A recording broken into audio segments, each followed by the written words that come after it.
On 20 August, a fast-moving SUV killed 2 people and injured 3 others near Karsaz, Karachi. The driver, identified as Natasha Danish, was allegedly drunk. She lost control of her car and caused the accident. Police and rangers had taken the driver into custody and brought her to the police station following the accident and impounded her car. Danish's lawyer is claiming that she is mentally unstable and that she took medication for mental stress. This is not the first time in Pakistan where someone has tried to evade accountability for their actions by attributing their actions to a mental health condition. So, even though the courts have not yet made a ruling, social media is replete with angry posts claiming that she is lying about her condition. This frustration stems from grievances with the judicial system in Pakistan. For many, justice has become an elusive myth. The World Justice Project's 2023 index ranks Pakistan 130th out of 139 countries in adherence to the rule of law, underscoring a deeply troubling situation.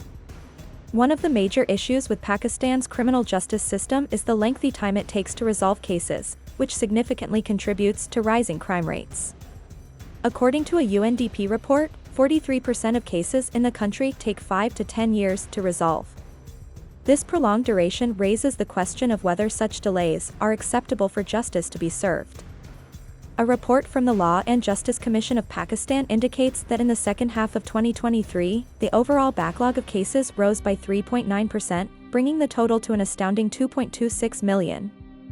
Of these pending cases, 1.8 million are with the district judiciary, while the remaining 0.39 million must be heard at a higher level, including the Supreme Court, Federal Shariat Court, and High Courts. In a system as deeply flawed as this one, when members of the elite seem to escape justice, they become easy targets for public vitriol and serve as poster children for the systemic issues inherent in the system. Previously, on July 20, 2021, when a 27-year-old Noor Makadam was killed and later beheaded by a man named Zahir Jaffer at the accused home, his lawyers also argued that he was mentally unwell at the time of the crime. Jaffer had previously worked as a therapist himself.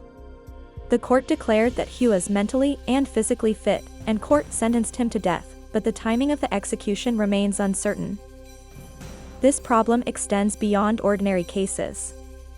For instance, Pakistan's first female Prime Minister, Benazir Bhutto, was assassinated at a public rally in December 2007, but her killer was never identified or punished.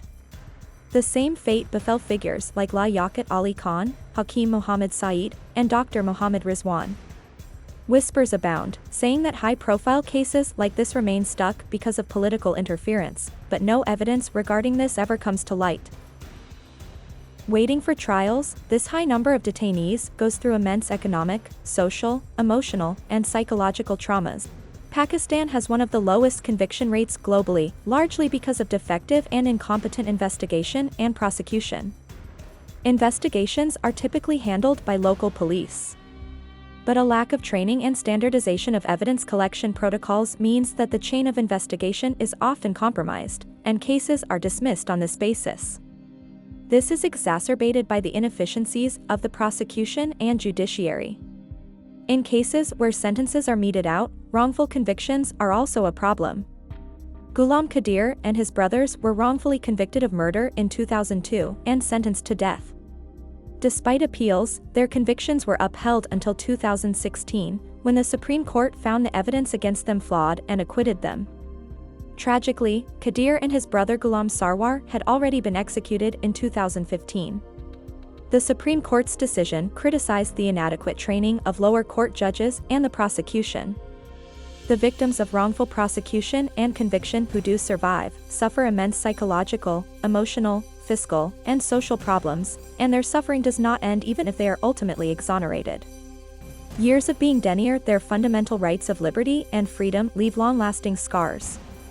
Pakistan's judicial system also struggles with a lack of personnel, inadequate office space, and limited financial resources, leading to a significant backlog of cases.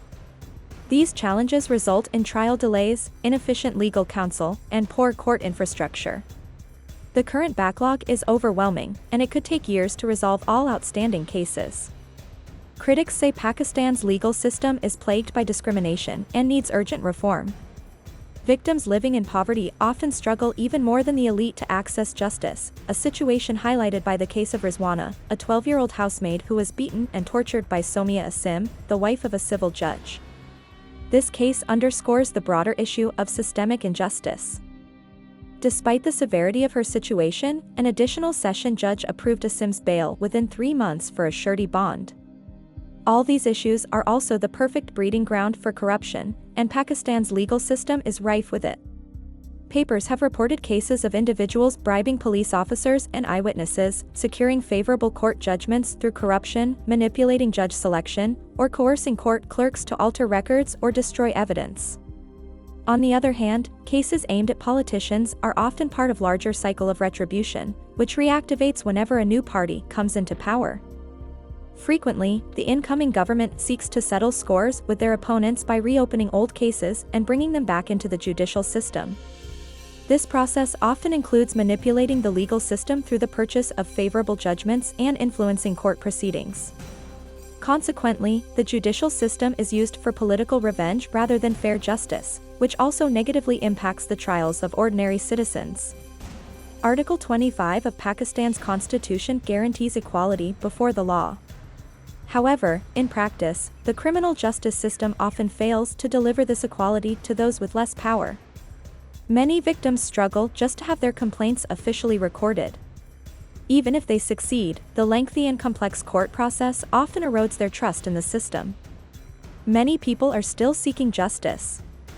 Sometimes, those that get widespread media attention do end up getting justice, but our criminal justice system must ensure every case receives a fair trial, regardless of its public visibility.